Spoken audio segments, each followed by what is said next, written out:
नमस्कार। आज हम एक बहुत ही खास किताब पर बात करने वाले हैं जिसने लाखों लोगों की सोच को बदला है। एम स्कॉट पेक की द रोड लेस ट्रैवल्ड। इसे लोग अक्सर सिर्फ एक किताब नहीं बल्कि जिंदगी को देखने का एक नया नजरिया मानते हैं। ये अनुशासन, प्रेम और हमारे अपने विकास जैसे गहरे सवालों पर बात करती है, और आज हम यही समझने की कोशिश करेंगे कि पेक क्यों कहते हैं कि मुश्किल रास्ता, मतलब वो रास्ता जिस पर कम लोग चलते हैं, वही असल में सबसे कीमती रास्ता है। तो चलिए शुरुआत करते हैं किताब की उस पहली, थोड़ी चौंकाने वाली लेकिन बुनियादी सच्चाई से। जीवन कठिन है, ये सुनने में थोड़ा अजीब लगता है ना? हाँ, बिल्कुल। और ये वाक़या इतना पावरफुल इसलिए है क्योंकि हम अक्सर इस सच्चाई से भागते हैं। पेक कहते हैं कि ज़्यादातर जो हमारी मानसिक परेशानियां हैं, वो इसी बात को न मानने से पैदा होती है कि हाँ, जीवन कठिन है। अच्छा। हम उम्मीद करते हैं कि सब आसान हो, और जब ऐसा नहीं होता, तो हम निराश हो जाते हैं, गुस्सा आता है, हताशा होती है। लेकिन अ, अगर हम शुरू में ही ये मान लें, मतलब गहराई से इसे स्वीकार कर लें कि हाँ, जीवन में चुनौतियां आएंगी, दर्द होगा, मुश्किलें होंगी ही, तो फिर उनका सामना करने का हमारा नजरिया ही बदल जाता है। ये मानना, ये स्वीकृति ही पहला कदम है। फिर समस्याएं बोझ नहीं लगती, बल्कि कुछ ऐसी बन जाती हैं जिन्हें सुलझाया जा सकता है। मतलब कठिनाई को एक्सेप्ट करना ही उससे डील करने की ताकत देता है। बिल्कुल। तो ये किताब फिर एक आईने की तरह हो जाती है। हमें दिखाती है कि मुश्किलों से बचकर नहीं, बल्कि उनका सामना करके, उनसे सीखकर ही हम असल में ग्रो करते हैं, विकसित होते हैं। एकदम सही कहा। और पेक इस विकास की यात्रा को, इस मुश्किल रास्ते को समझाने के लिए एक फ्रेमवर्क देते हैं। इसमें 4 मुख्य पिलर्स या स्तंभ हैं। पहला है अनुशासन, डिसिप्लिन। दूसरा प्रेम, लव। तीसरा है विकास और जिम्मेदारी, ग्रोथ एंड रिस्पॉन्सिबिलिटी। और चौथा, जिसे वो कृपा या ग्रेस कहते हैं।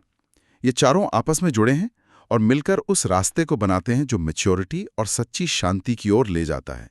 तो चलिए पहले स्तंभ पर आते हैं, अनुशासन। अनुशासन शब्द सुनते ही थोड़ा बंधन या सख्ती का ख्याल आता है, लेकिन पेक का नजरिया तो काफी अलग है ना? हाँ, बहुत अलग। पेक के लिए अनुशासन समस्याओं को हल करने के लिए ज़रूरी टूल्स हैं। ये वो स्किल्स हैं जिन्हें हम डेवलप करते हैं ताकि जीवन की जो मुश्किलें हैं, उनका सामना कर सकें। इसमें 4 मुख्य तकनीकें हैं। पहली, डिलेड ग्रेटिफिकेशन, यानी तुरंत मिलने वाले छोटे सुख के बजाय बड़े लक्ष्य के लिए सब्र करना। हाँ, ये तो आजकल बहुत मुश्किल लगता है। बिल्कुल। दूसरी, जिम्मेदारी स्वीकार करना, एक्सेप्टेंस ऑफ रिस्पॉन्सिबिलिटी, मतलब अपनी दिक्कतों के लिए दूसरों को दोष न देना। तीसरी, सच्चाई के प्रति समर्पण, डेडिकेशन टू ट्रूथ, दुनिया को वैसा देखना जैसी वो है, ना कि जैसा हम चाहते हैं। और चौथी, संतुलन, बैलेंसिंग, यानी जरूरत पड़ने पर अपने पुराने तरीकों या सोच को बदलने की हिम्मत रखना। आपने कहा डिलेड ग्रेटिफिकेशन, ये आजकल के इंस्टेंट ग्रेटिफिकेशन वाली दुनिया में तो और भी रेलेवेंट लगता है। पेक इसे इतना जरूरी क्यों मानते हैं? देखिए, जीवन की ज्यादातर अच्छी चीजें, चाहे वो करियर में सफलता हो या गहरे रिश्ते हों या कोई हुनर सीखना हो, उनमें समय और मेहनत लगती है ना? तुरंत नतीजा नहीं मिलता। जो लोग हर छोटी इच्छा को फौरन पूरा करने में लगे रहते हैं, वो अक्सर बड़ी उपलब्धियों से चूक जाते हैं। स्रोत में वो युवा आर्किटेक्ट का उदाहरण था ना, जो काम टालता रहता था, डेडलाइन मिस करता था। हाँ हाँ, याद है। और फिर तनाव में रहता था, क्लाइंट्स को दोष देता था। बिल्कुल, ये डिलेड ग्रेटिफिकेशन का ठीक उल्टा था।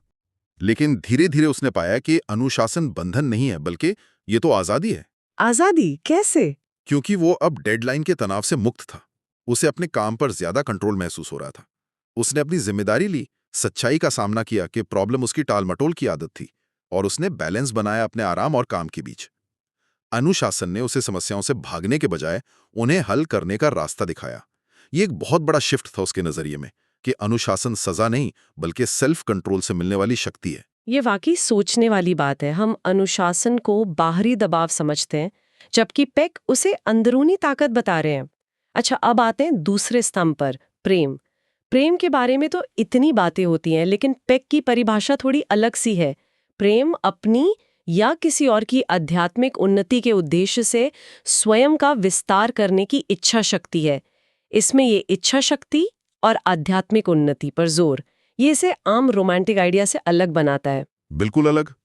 पेक साफ कहते हैं कि जिसे हम अक्सर प्यार में पड़ना या फॉलिंग इन लव कहते हैं, वो असल में प्रेम नहीं है। वो उसे कैथेक्सिस कहते हैं, मतलब किसी व्यक्ति या चीज से भावनात्मक रूप से जुड़ जाना। ये जरूरी है, पर ये असली प्रेम नहीं है, क्योंकि ये ज्यादातर पैसिव होता है, अपने आप हो जाता है। अच्छा। असली प्रेम पेक के अनुसार एक कॉन्शियस चॉइस है, एक एक्शन है, एक काम है। ये भावनाओं से आगे जाकर दूसरे की और अपनी खुद की भी भलाई और विकास के लिए एफर्ट करने का डिसीजन है, तब भी जब ये मुश्किल हो या इसमें मेहनत लगे। स्रोत में उस जोड़े का उदाहरण था जो बहस में जीतने के बजाय एक दूसरे को समझने की कोशिश करने लगते हैं। ये पेक की परिभाषा से कैसे जुड़ता है? हाँ, ये बिल्कुल परफेक्ट उदाहरण है। पहले उनका गोल था अपनी बात सही साबित करना, मतलब मैं जीतूं। ये प्रेम नहीं था। जब उन्होंने एक दूसरे के नजरिए को समझने, उनकी भावनाओं को महसूस करने का सचेत प्रयास शुरू किया, तब उन्होंने असल में एक दूसरे के विकास में इन्वेस्ट करना शुरू किया। यही है स्वयं का विस्तार, अपनी सोच से बाहर निकलकर दूसरे के दुनिया में कदम रखना। इसमें मेहनत लगती है, अपनी इच्छाओं को थोड़ा पीछे रखना पड़ता है, लेकिन यही असली प्रेम का एसेंस है।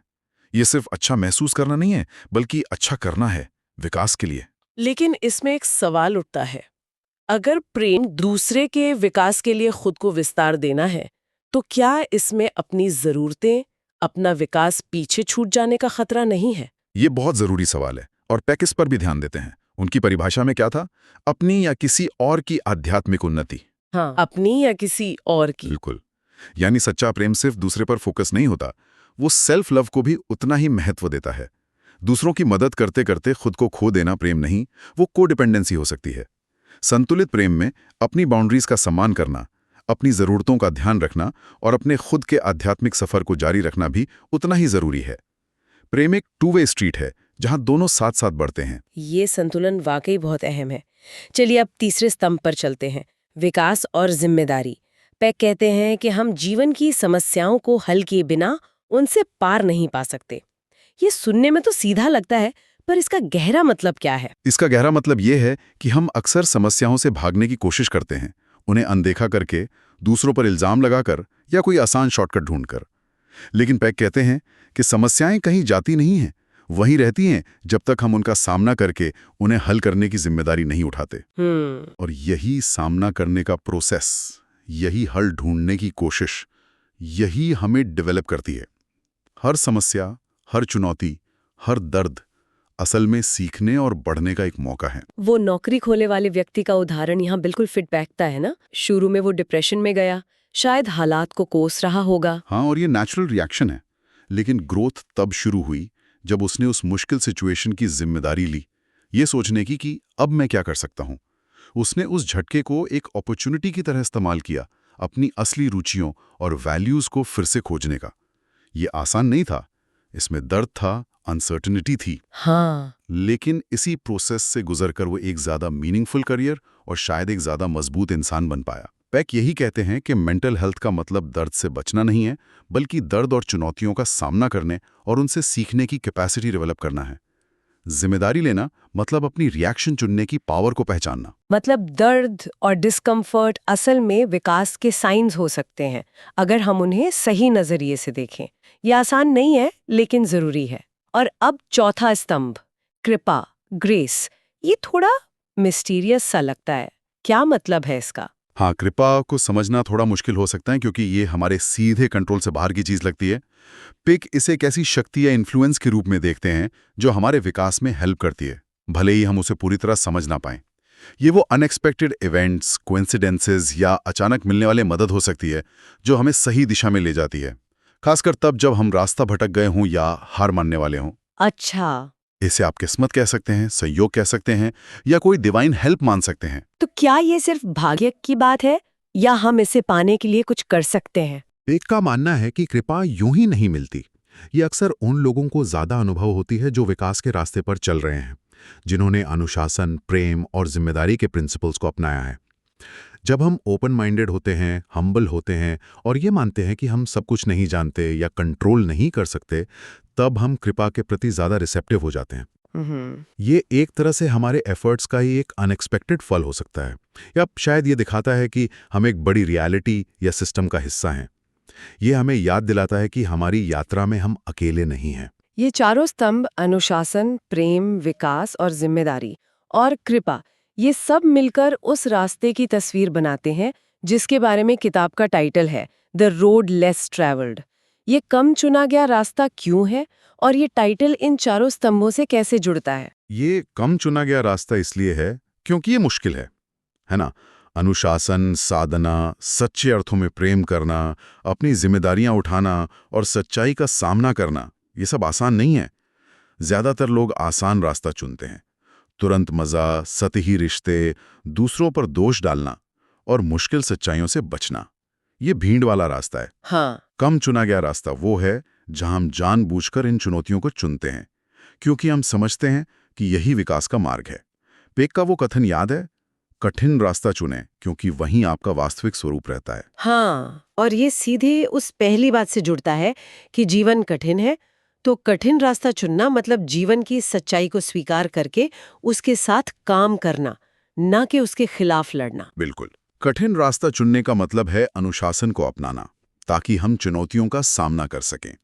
इसका मतलब है प्रेम को एक क्रिया के रूप में चुनना, भले ही वो मुश्किल हो। इसका मतलब है अपनी समस्याओं की जिम्मेदारी लेना और उनसे सीखना। और इसका मतलब है कृपा के प्रति खुरा रहना, ये मानते हुए कि हमें मदद मिल सकती है।